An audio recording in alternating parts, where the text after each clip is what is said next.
Make sure that it's rolling past 2 seconds, and I think that we're safe.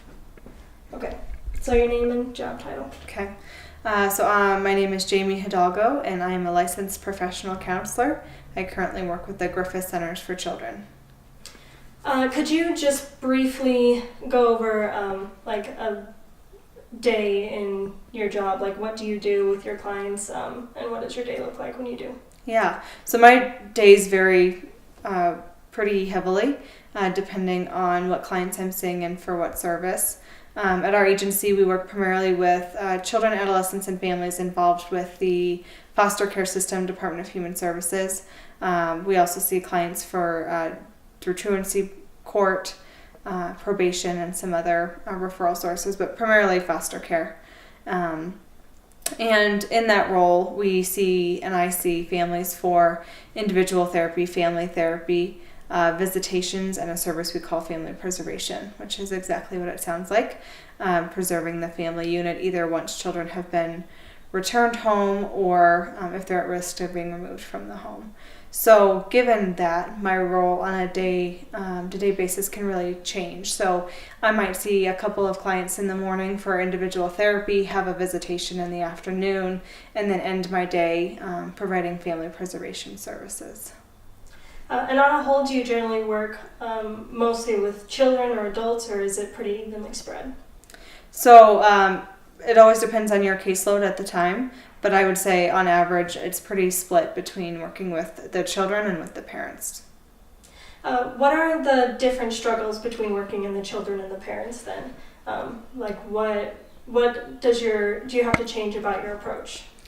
So there's a lot you have to change about your approach because children are so different from adults. And then some things stay very much the same. As a therapist, the number one thing that is key to any service that you're providing is building a relationship. You have to have a positive therapeutic rapport with the client that you're working with in order to accomplish anything. And that's true whether you're working with children or with adults. With children, you're taking a much more creative, non-traditional approach in your work with them because they just don't think in a very linear way. And where you're working with adults, they tend to prefer logic and really sitting down. You can be really goal-oriented and helping them figure out how to accomplish what they want to get done. What do you think could change about the system that you work in, or where do you come in, I guess is the question I want to ask first. And then in that system, what do you think is effective or ineffective? Okay. So where do I come in the process is usually actually pretty late in the game. So generally what happens on a typical case, and again every case is different, but typically there will be concerns called into the Department of Human Services of child abuse, neglect, and that can cover a myriad of issues. So we can be looking at a domestic violence situation, parent or parents using substances or alcohol. This could be child abuse, physical, emotional, sexual abuse. It could also be child neglect if their basic needs are not being met. And once those calls are made, then DHS investigates. They do their own check into the family history. They do interviews and whatever else that needs to be taken care of on their end. If claims are substantiated and there are issues, then DHS gets involved. And then at that point, that's when we may be called in to provide visitation services, family preservation, or therapy for one or multiple family members, depending on the situation. So by that time, they have a caseworker. Parents probably have an attorney. The children probably have a guardian ad litem, which is a lawyer to look out for the best interest of the children. They may have a CASA worker, which is a court-appointed special advocate, and a handful of other people already involved in their case before we see them. So we've talked about everything that goes into helping these families. What do you think your biggest problem is in terms of getting them the help that they need? And also adding to that, is it a positive outcome most of the time, or is it consistent, or what is the result most of the time? So the number one thing that I'm looking for, in addition to whatever service I'm providing, is helping the family access the resources that they need to be successful. And on any given case, there are a number of barriers to these families finding and attaining the success that they need. Oftentimes, especially when you're looking at a case where the parents have made some sort of mistake or have gotten in trouble with Department of Human Services for their behavior, there's a lot of expectations placed on them in terms of a treatment plan that they have to adhere to by the court.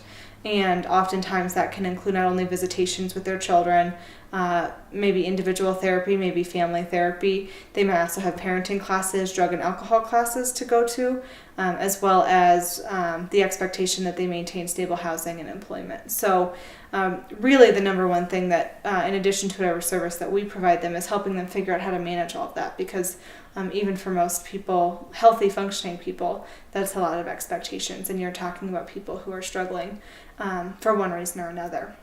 So I guess to answer your first question, that's kind of what we're trying to get accomplished and we're trying to do.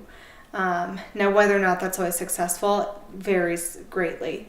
I couldn't give you a specific percentage on positive outcomes versus negative outcomes, but I probably have had an equal number of cases go to termination of parental rights where parents actually lose their children because they can't comply with the treatment plan or they're just unable to be safe around their children.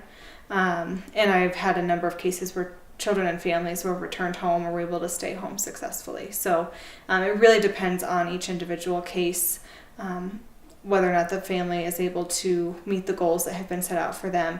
And a big factor in that is how early on they engage in services. And you do see a lot of really horrible things, but you're really passionate about what you do. So how is it that you keep a positive attitude and really encourage?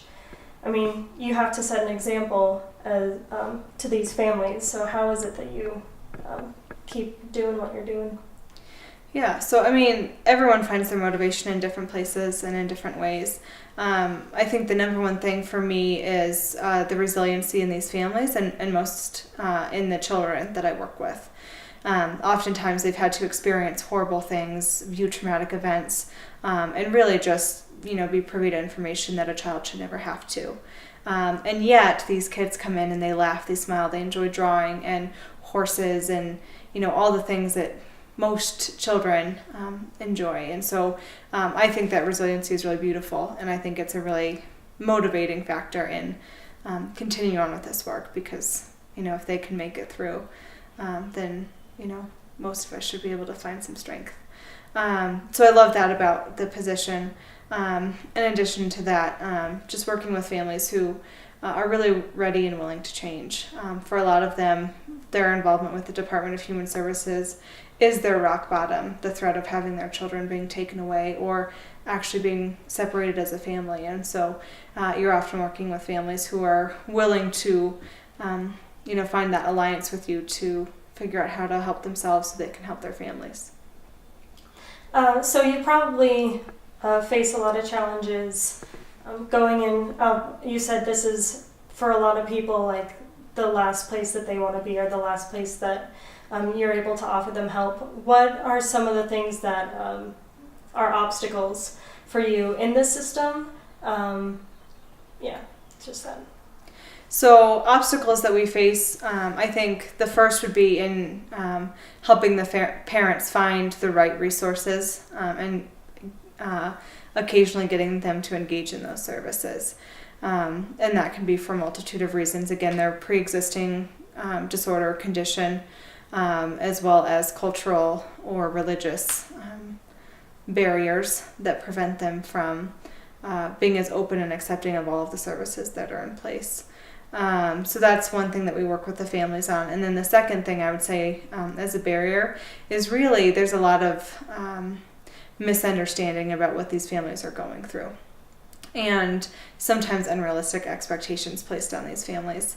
I may have said this already, but oftentimes the parents on a case, if they're the ones who, had the issue that resulted in the removal, are expected to attend at least 4, potentially 5 different appointments a week in addition to keeping their employment and their housing, which is a major obstacle if you're consistently having to ask for time off of work so that you can make it to your visitation with your children.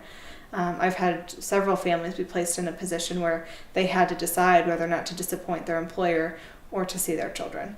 And that's a horrible place to be, and a decision that no one wants to make, and it's one that they often have to. So I think an understanding from all of the parties involved, from the judge all the way down to myself, kind of in the trenches with the family, having that understanding of realistic expectations for these families. And what do you think can be done in broad terms socially about preventing your services, basically? So if I had any approach that I would take, it would be 2-pronged. It would be, one, to provide additional resources and funding for education system, and as well as for mental health on the tail end of that. And the reason being is that, especially in my work with children, is that so many times the family life is chaotic. It's difficult to be in. There's a myriad of issues. And where school used to be a place of safety for many children, it is no longer. There aren't enough extracurricular activities that they can engage in after school to keep them occupied and away from dangerous situations or away from bad decisions. And so we're missing that piece. We're also missing an integral piece, which is having someone else besides a parent that a child can turn to, who they can look up to, who can be a role model.